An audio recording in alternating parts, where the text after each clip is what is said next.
Okay, good morning, everyone. I'm going to cherry pick a little to start with. Let's do what I think will be easy, quick, no discussion.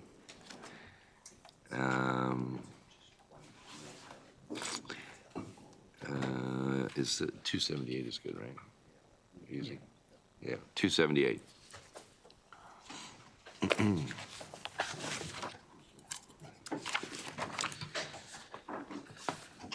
Okay. Senate Bill 278 establishes expedited timeframes and corresponding fees to process specified business documents filed with SDAT. There are two amendments with this. These are consensus amendments from SDAT and the Bar Association. First is technical. The second amendment removes the 30-minute filing option from the bill. So originally there was going to be a 30-minute of process service and then a 1-hour turnaround process service. So the 30-minute is struck. It's just the 1-hour process. And the Second Amendment also requires pre-clearance for those documents and changes the effective date to January 1, 2028.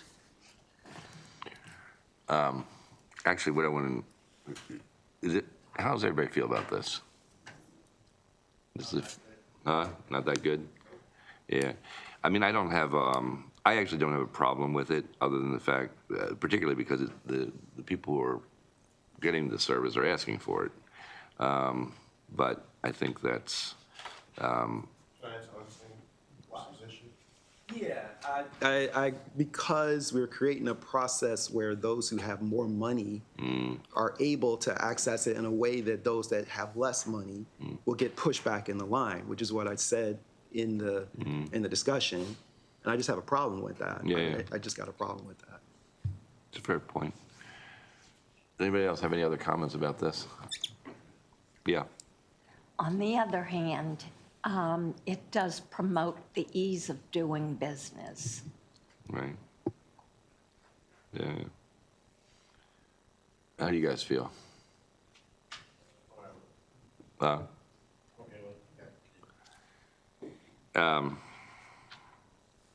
just going to hold it for now. Okay, let's hope this next one's easier. 328. It's fine. It's fine.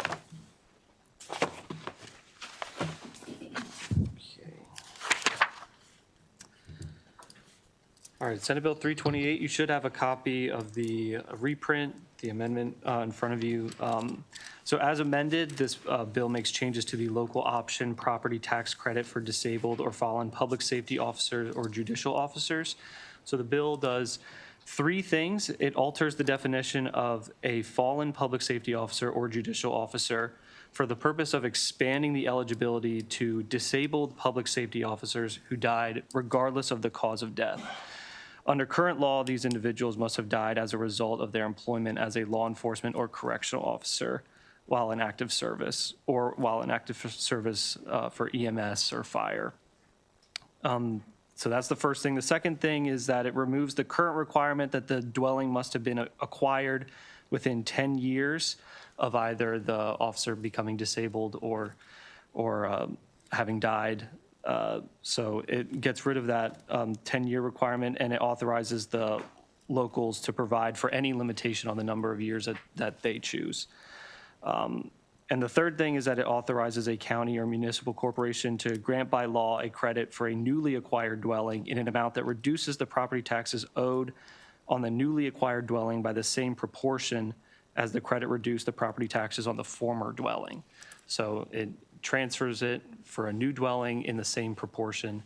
All three of those things in the amended version are optional for the locals. They can add that in or they cannot.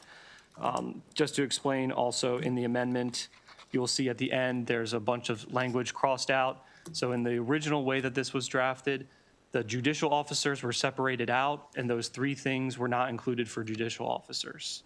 So that's in the original way that it was drafted. In the amendment, all of that separating out is struck out. So those three things that I mentioned applied to fallen public safety officers and judicial officers. Thank you, Mr. Chairman. This is not enabling, right? This is it's changing for everyone. And then, but it is enabling locals to keep it as it is, if I read it correctly. Yes, it's enabling. Wait, the whole thing is enabling? All three of those things are opt-in for the locals. They can decide to do it or not in the amended version. Okay. Okay, thank you. Yeah. So I just have a Any quick, other questions? yeah, I have a question. Huh? I have a question real Yeah, quick. please. So so this is still, so this is for those folks that die while serving, but it just, like if, it just doesn't necessarily clarify how they passed, is that correct?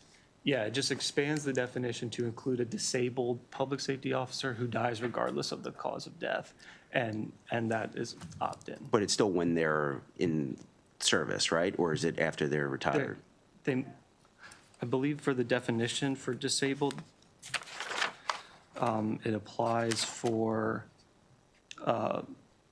disabled public safety or judicial officers who have been found to be permanently or totally disabled as a result of the course of employment as an officer. Okay, got it. Other questions? Yeah. So, and I apologize, first time seeing it, and you may have said it earlier, towards the end there, you removed judicial officer in a bunch of different places. Is that because you added it back in somewhere under the definition of public safety officer, or? So in the original bill, how this was drafted, it's separated out judicial officers. So Right. there was brackets around all those judicial officers to take them out of this, of the statute and move them to a new statute. That's all been struck out. So the judicial officers are staying in as what is in current law. You know what, the sponsor struck them out? The sponsor did not want that. That was not their Yeah, intent. it's I in the think it was amendment. confusion from the, Okay. yeah. I guess that's just the confusion, because if you guys remember a year or two ago, we added judicial officers Yeah. in. So this stays. it It's, keeps them- everything's okay? Yeah. All right? Stay in. All right. You understand the concern, thank you. Yeah, that would have been a mistake. Other questions? Okay. All right, as amended, all those in favor? Well, about sponsored, yeah, raise your hand if you want to, if you want to be on the bill. Okay. Okay. All's in favor? Opposed? You want to take it? All right.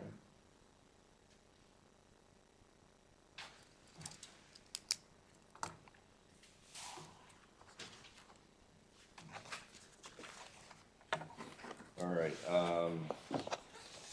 587.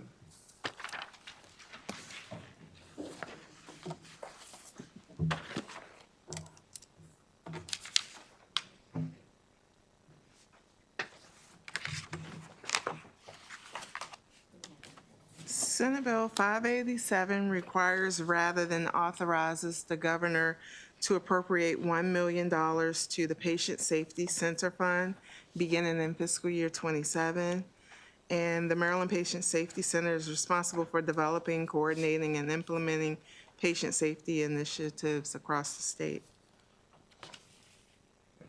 So this is sort of, I think, reversing what we did. I think not In by Burford. mistake from my perspective, in the Bertha last year, Yes, correct. by eliminating the mandate. I think it's pretty critical. We've already, and just for FYI, we've already, and so the governor didn't put any money in this year. But Chairman Barnes and I have agreed to split the costs for this year. So. Can I go on as a co-sponsor? You can. Anybody want to go on a co-sponsor? Raise your hand. All right. Almost everybody. I'm sure. Always is. All right. All those in favor? Opposed?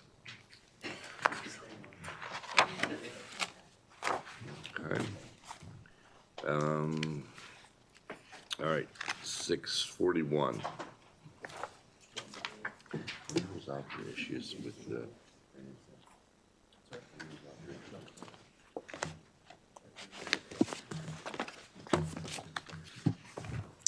Senate Bill 641, this is a procurement bill that would provide a limited exemption for Department of General Services, Department of Planning, Department of Housing and Community Development, Department of Transportation from state procurement provisions related to negotiating or entering into agreements or partnerships with nonprofit entities for projects related to historic preservation, archaeology, or conservation service opportunities. The bill also includes provisions specifying that they should, any such agreements or contracts should have competitive procurement for the services, annual reporting, and then maximize opportunities for engagement in the communities.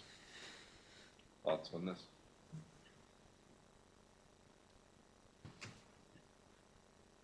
Anyone? I imagine you think it is. Yeah,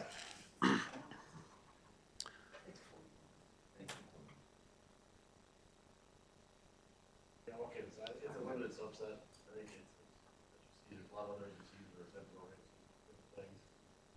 The amount of conservation Maryland, a lot is very involved in it. So I think that the impact to them is going to be significant, but the overall impact is going to be minimal.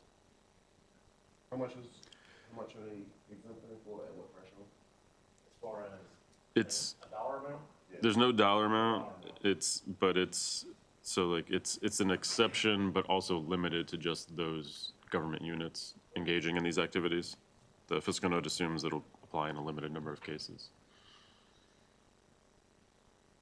So, project gets $30 million thing from the state of Maryland, they get exemption? for those particular, I mean, if the dollar amount's solid, I would imagine, yes. At the same time, I think it's also same precedence in a lot of these other situations already, so. But I guess if that's the concern, there was no conversation about a dollar amount, I guess to answer your question. Typically, like when you have small organizations that's trying to figure it out, 300, 500,000, but when you have large projects, from a prevailing wage standpoint, you want to make sure that that person has health care, you want to make sure that they have retirement, and they're getting tax dollars from that standpoint. I'm just laying in to say that. No, understood. It's a fair point. I don't think there'd be an issue if there was some sort of threshold per se, if that would be amenable, but at the same time, that wasn't discussed previously, but good point. You want to talk it out later? Figure it out? Figure out a good number? Yeah. Okay, so we'll hold while you guys figure that out. Okay.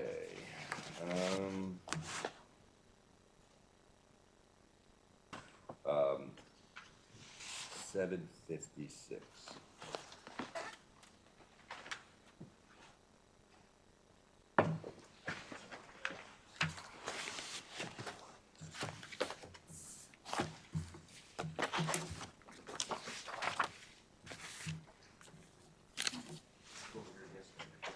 Yes, this is yesterday's bill. We'll just hold tight because we got to get better. I do not know why. Yeah. It's so fast. Okay. Not as fast as we need to. Yeah, right. Efficient. Right, gotta be efficient. All right, 765.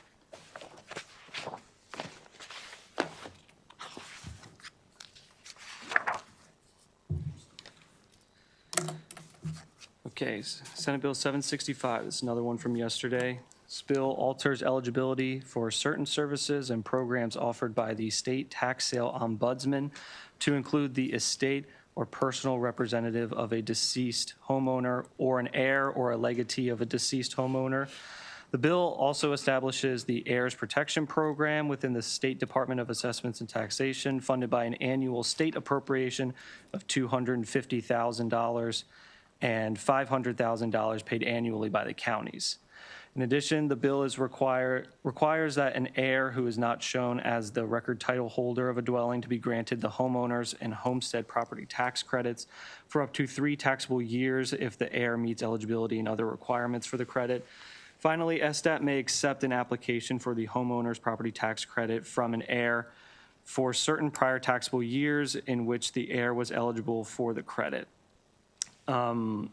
Just there are 2 amendments on this one. The first one is technical. The second changes the name of the Heirs Protection Program and the Heirs Protection Fund to the Legacy Protection Program and Fund.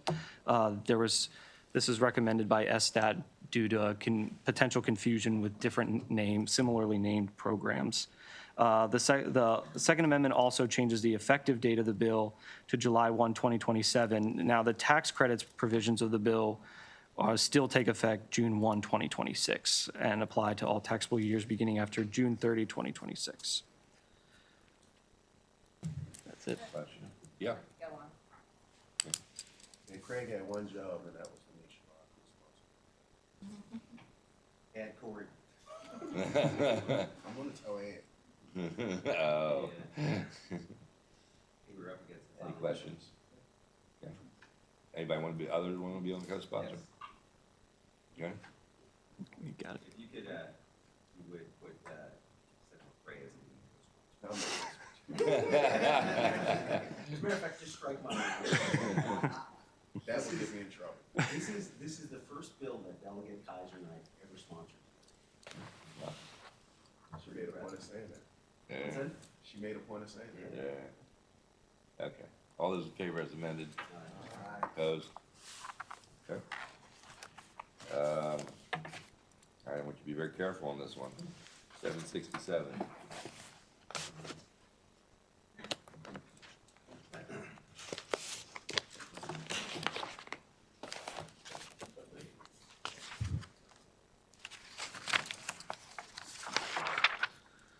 All right. Senate Bill 767 authorizes county and municipal governments to grant by law a property tax credit for a commercial building that is rented or rented to own to a small business located in an arts and entertainment district or a designated Maryland Main Street community. Local governments may provide by law for the amount and duration of the tax credit, additional eligibility criteria for the tax credit, application procedures for the tax credit, and any other provisions. There's one amendment that adds the Baltimore Main Street or any other designated business improvement district. You heard at the hearing yesterday that this was to make sure that with how everything is defined in law, that every different type of district is included in this. So that's the bill. Questions?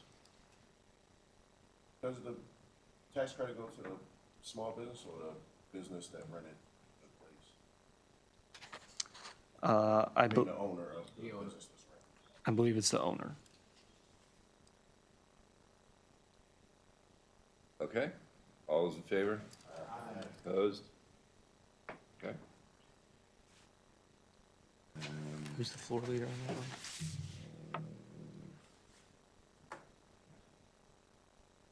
Senator Lushon.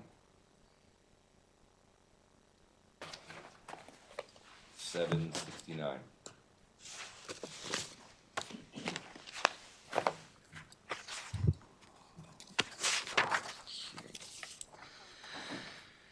Senate Bill 769 is a departmental bill that authorizes the use of $50 million in academic facilities bonds for the purposes of financing and refinancing construction, renovation, and renewal projects at the University System of Maryland buildings and campuses.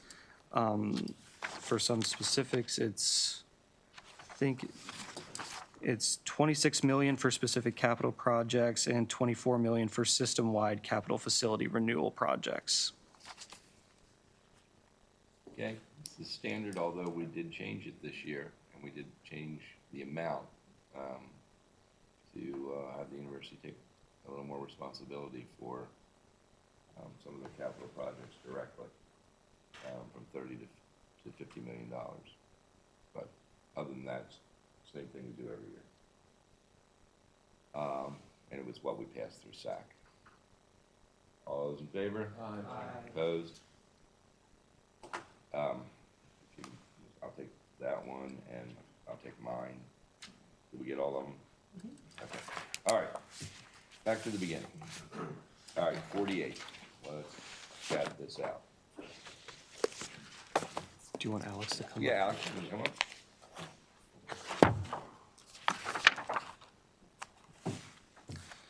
All right, Senate Bill 48 is a departmental bill from the IAC. It does a number of things. You should have a reprint and a copy of the amendment in front of you. Alex, Executive Director of the IAC, is here to answer any technical questions, but just to run through what the bill does and what the amendments do. It's a departmental bill that repeals the requirement that the IAC approve projects that comprise 75% of the preliminary school construction allocation before December 31st of each year, requires the IAC to establish an appeals process for projects that were not approved as a part of the annual 90% round of approvals, clarifies conditions under which the state may require reimbursement of debt service for school buildings, alters conditions under which the state superintendent must review and approve school construction projects. It alters various reporting requirements, clarifies practices relating to the IAC's maintenance effectiveness report and statewide facilities assessment, and updates statutory terminology to be consistent with standard IAC usage. There are two amendments. The first amendment is technical. The second replaces school buildings with school facilities. This was a concern of MSDE to make sure that we're not just talking about the building itself, that we are talking about the playgrounds and other aspects of the school, the other aspects of things on school grounds. It also increases various cost thresholds, strikes the provisions authorizing the IAC to adopt regulations on eligibility for state funding for school construction projects and systemic renovation projects.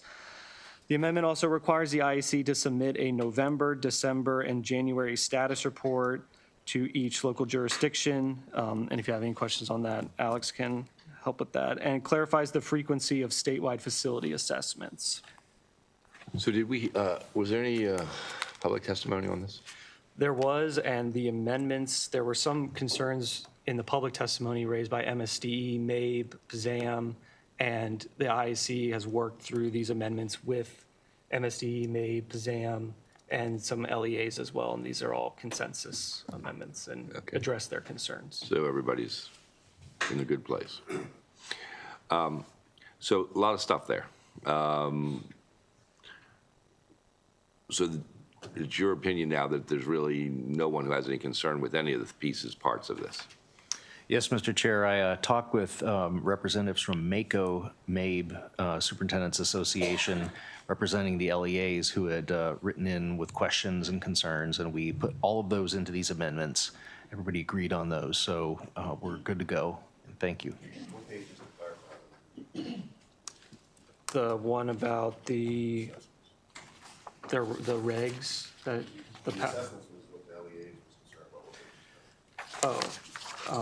so there's new reporting that's on page 4 of the reprint. You'll see where it starts with the new underlined language with the November and December, January.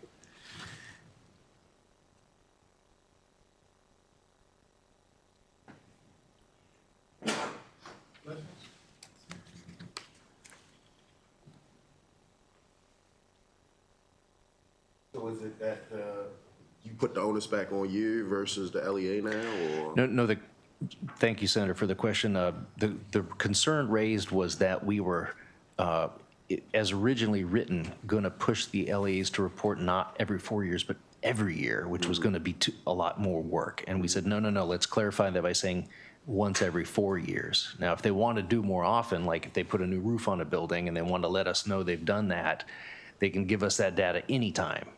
But they're only required to report once every 4 years, not every year. Okay. So that addressed that concern.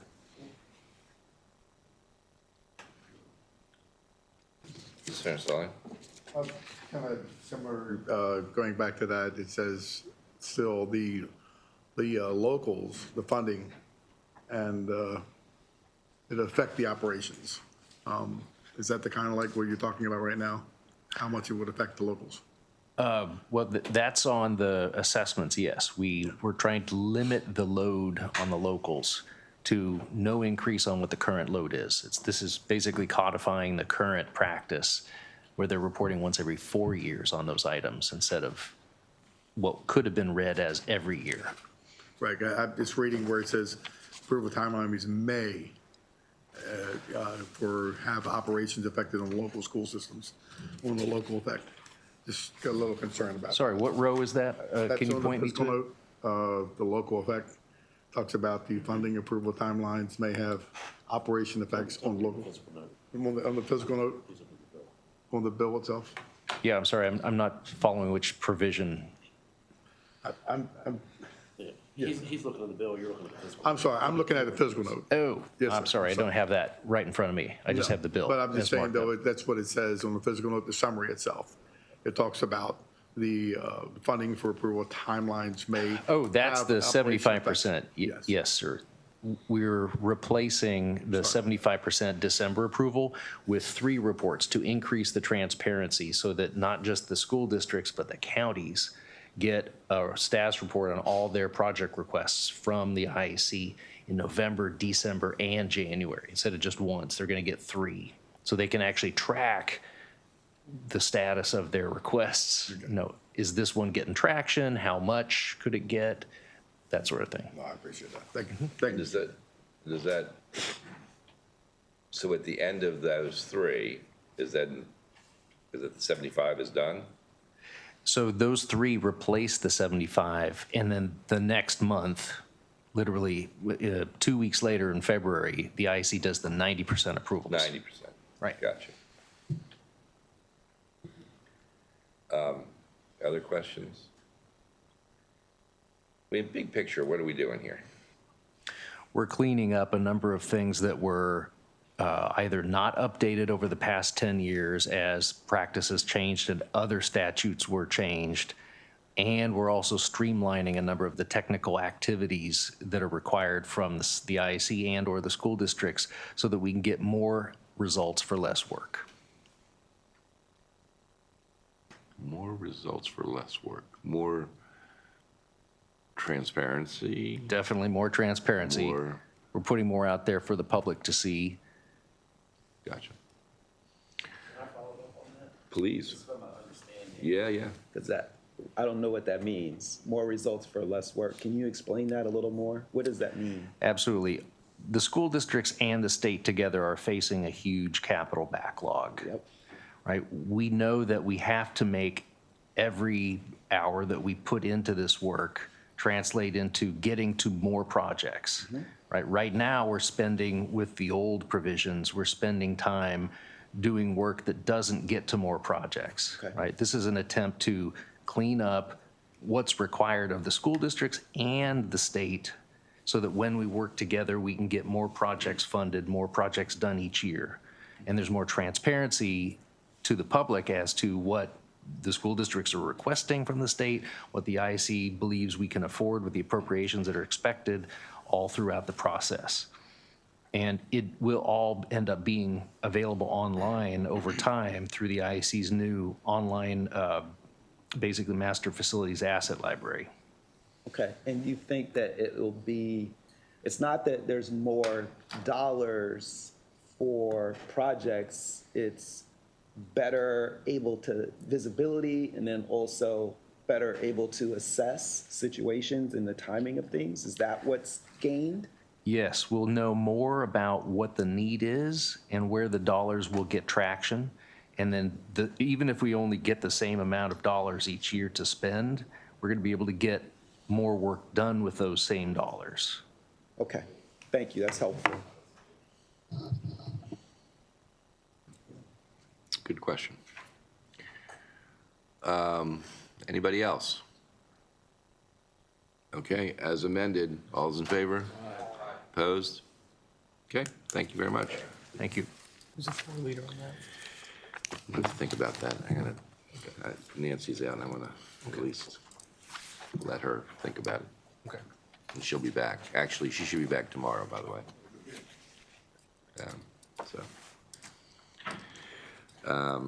Okay, let's go to,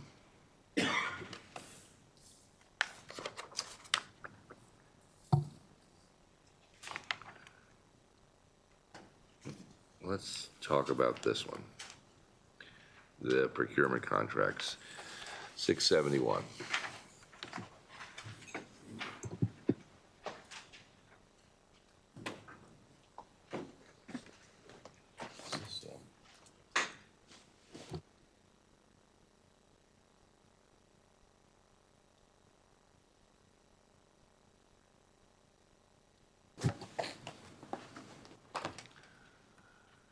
You folks are here for this, right? Is there anybody here for anything else, just out of curiosity? Yeah, what were you here? I'm waiting for Senator Jennings. Yeah, he's got dropping off kids. Yeah. Okay, let's try to figure this one out. Senate Bill 671, this is a procurement bill that is, generally it's altering and expanding the statutory provisions regarding prompt payment for contracts. There are a number of things in the bill. There are also some changes related to application for local units of government, as well as the way the bill was drafted. There were changes in the real property article that would also extend to some private contracting. For a second. Can you go back to what we've done since Yes. we took over procurement? So in 2022, there was legislation about the prompt payment issue. And at that time, the policy and law was to pay within 45 days after receiving an invoice. That was shortened to 37 days, with interest also beginning to accrue on the 31st day. So like it's a little strange, but so interest would starts accruing on 31st, but there's kind of like a little bit of a grace period. So if they get the payment out by the 37th day. And what's the standard rate? The standard rate is 9% per year. Right, and that's what we use all across. But it's 9% now, right? That is the current rate, yes. Right. It fluctuate a little bit with the economic factors, or no? No, that is set in law. Law says 9% Says per nine. year. Okay, because I Yes. think there are other places that There are other rates in other areas of law, yeah. Yeah. That are on variable. fluctuation. But Yeah. 9 is pretty much what we've been paying whenever we, the government, make a mistake. Correct. Current law also requires that to receive interest, the contractor submits an invoice for those interest payments, and interest stops accruing after 1 year. After what? After 1 year. So that was in 2022. There was also a requirement for a study of the issue. DLS published that. If anyone's interested, I can get that link for you. The prime recommendation in that review was that there's a significant need for an upgrade of the state's payment systems.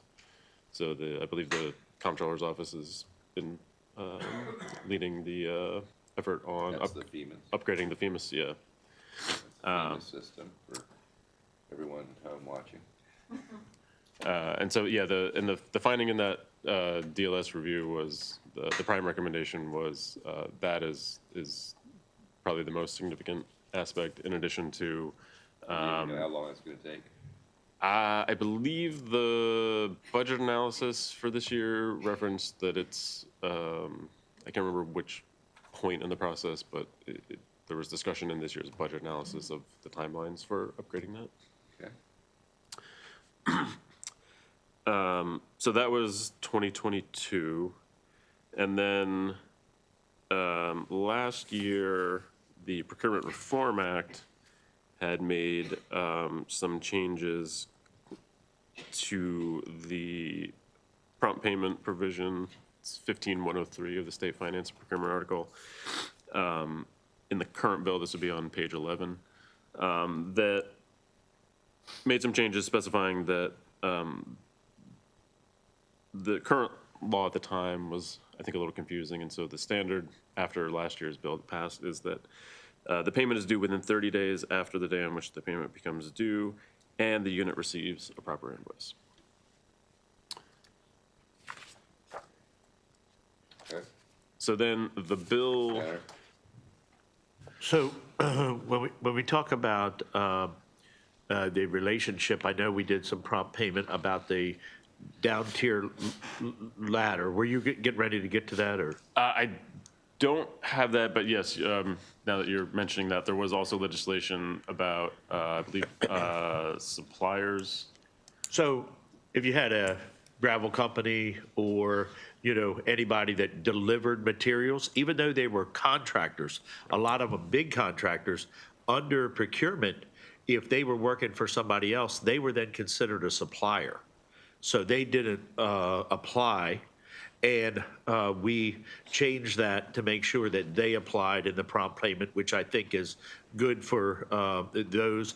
And on page 10, when it goes back and it talks about subcontractors, that definition says means a person other than a laborer or a supplier of materials.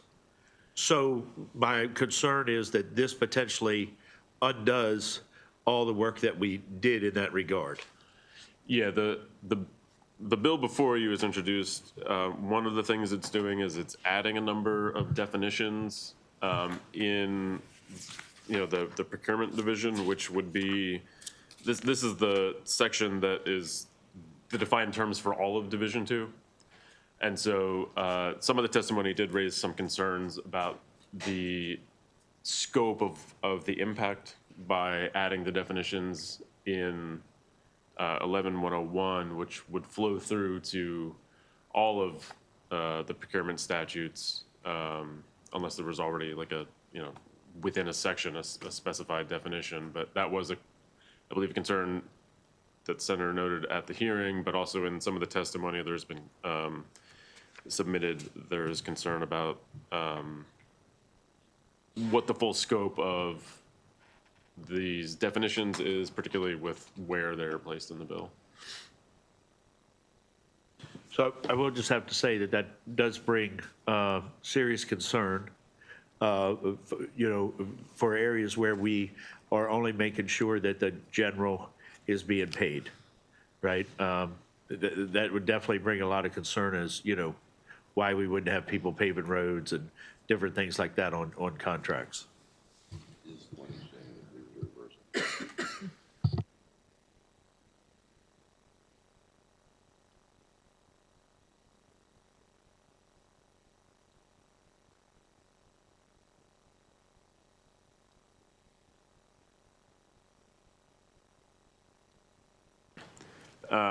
Yeah, additionally, on page 11 of the bill, right after that, the provisions here are reverting back to what the law was prior to what you all passed last year. And what's that?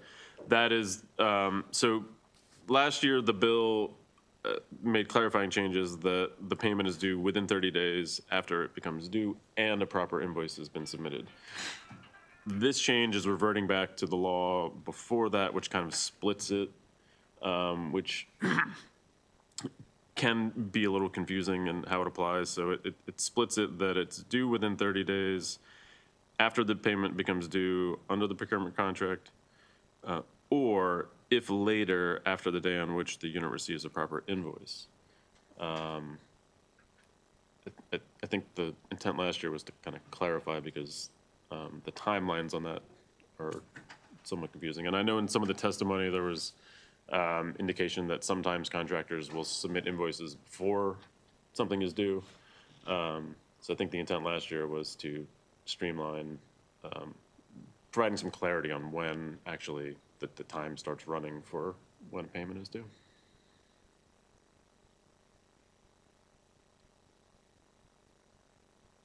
Okay.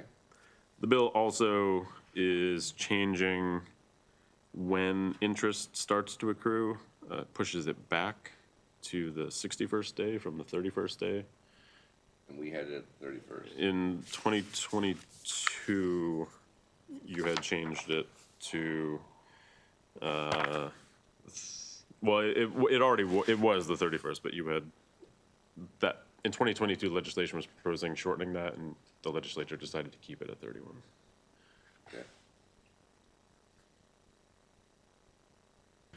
The bill also has some provisions related to providing notice to a contractor when payment is being withheld, a requirement of written notice within, I think it's 14 or 15 days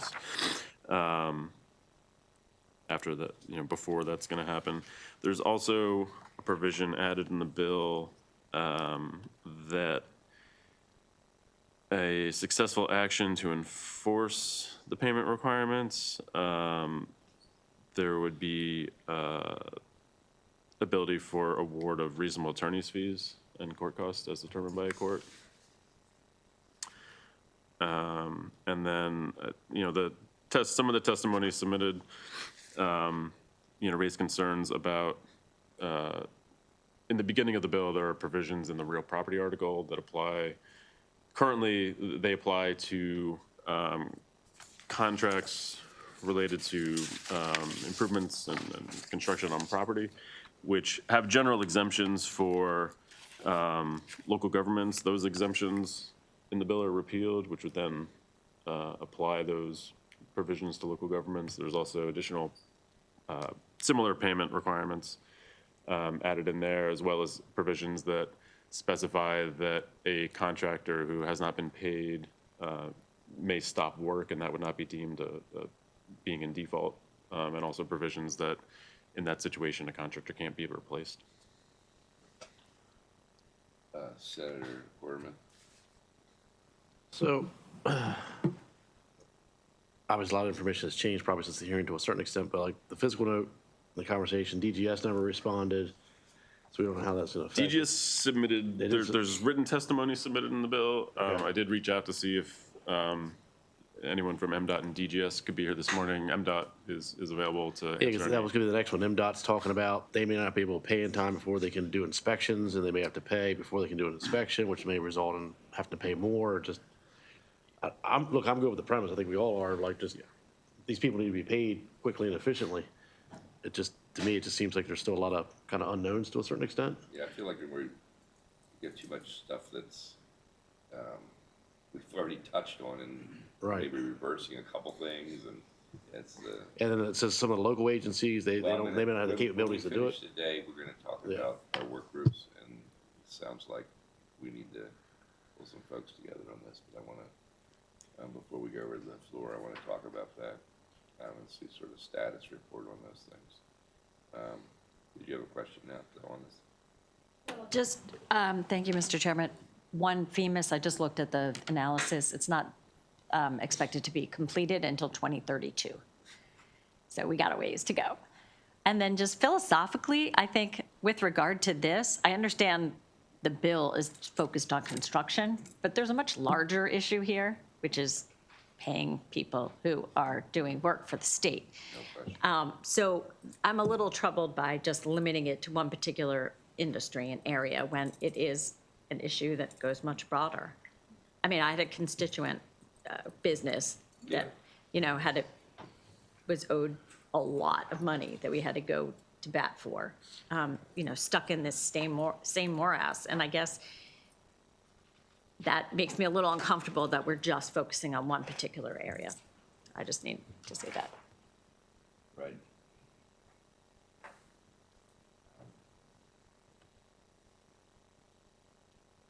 Okay. All right, I think we're just gonna have to hold it there, and I think I'm just gonna ask, because you're here, about the 231. Did you wanna come up? And unfortunately, Senator Jennings is still not here, but you had discussions with him? I did, yeah. Yeah, I think his concern, he was concerned that the original amendment that we had proposed, we thought the language needed to be tight and to ensure that horses that had been moved out of the state, that we'd still be able to sort of conduct our investigations and cite people Our council advised us that we could, and we kind of walked through that. And I advised him also that the House moved the bill without the amendment out of the subcommittee and full committee earlier this week as well. And he said he was all good with that. Okay. Thank you. Yeah, of course. We're still going to wait to vote on that, but I wanted to get your thoughts while you were here. I think that's it for voting today. Well, oh, wait, this just in?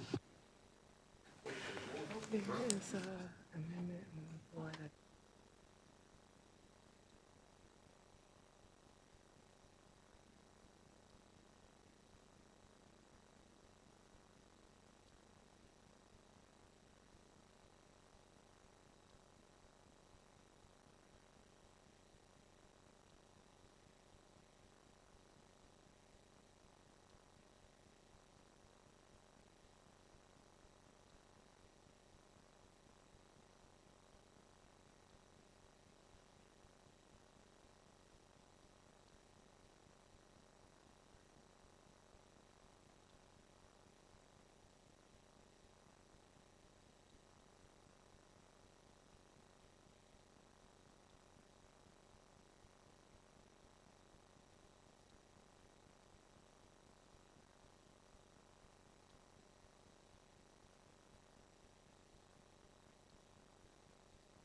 Waiting before we move on. Baltimore City, the Raffles organizations. So there's an amendment, and the amendment came from the Baltimore City delegation to, instead of repealing the termination provision, as you know, the initial bill had a termination provision that would have ended it for this July. And the bill, as you initially passed it, repealed that completely. Baltimore City delegation asked for an amendment to extend the termination date for 5 years. Okay, it's just the sunset. All those in favor? Aye. Opposed? Okay. All right, that concludes what we need to do there. Shut down.